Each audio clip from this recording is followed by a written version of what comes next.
My name is Binny, and I'm going to teach you how to annotate a literal text today.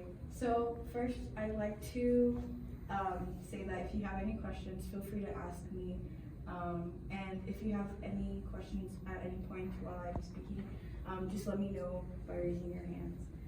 Okay, so the first thing when it comes to annotating the text is, the first thing we need to ask ourselves is, how deep do we need to go in annotating or in analyzing this text?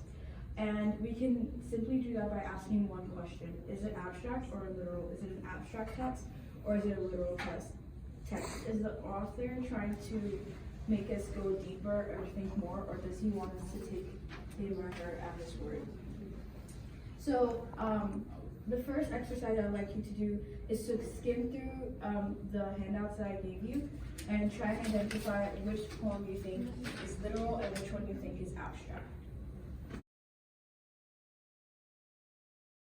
Objectify hardships. Yeah. Oh yeah, that's perfect. Okay, so the poem, the first poem by Darren Sardelli is the literal one, while the other one is the more abstract one.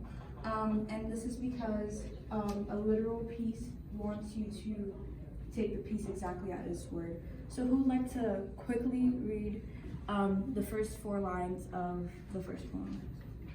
Thank you. Yes. The letter. So this author literally is just saying, like, the letter A is awesome. There's no meaning behind the letter A is awesome, but the letter A is awesome.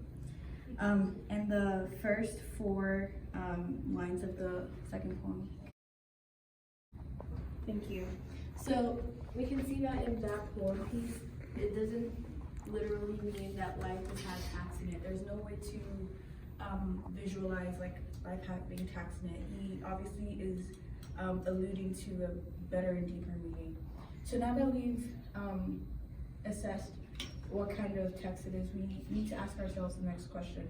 What do you understand from the text? And so, skimming through the text, can you quickly tell me what you understood from it? Now is, based on what you understood from the text, what specific pieces in the poem informed what you understood? So if I understand that the author is saying, I really like the letter A, or the letter A is really important in education, what part of the piece tells me that? I would say the part of the line in the piece that tells me that is, without an A, you cannot get an A+ on the test. And so I would highlight that because it informs what I understand about the text. So are there any specific lines that spoke to you and made the poem more understandable to read? That was a good example of how a line in the text informed his understanding and allowed him to understand better. And so it's super important because when you're annotating, you're typically annotating to understand it or to maybe write a paper. And so it's good to annotate things that help you recall what you understood from the text. Our question that we need to ask ourselves is, what point is the author trying to make and how important is this point?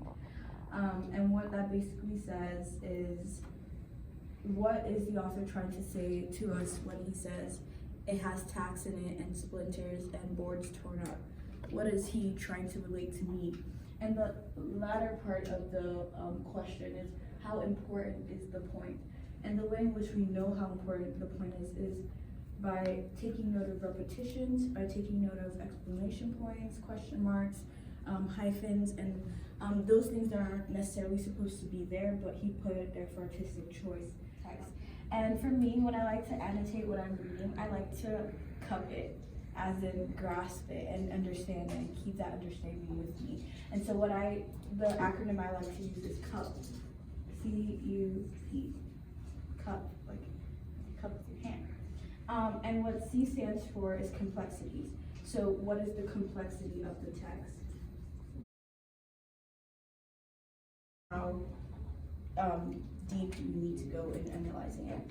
And then the next letter of the acronym is U for understanding. What do you understand? So if you want to understand that, if you want to remember that, you can be like, what do you understand? Like U, like the letter U. And the last letter is P for point, which is what is the point that the author is trying to tell us. And so if you want to remember easily, or if you want to apply it when you're reading, just remember that you want to cup your reading, you want to understand it and not waste your time reading it. So yeah, thank you for coming to my class and have a good day.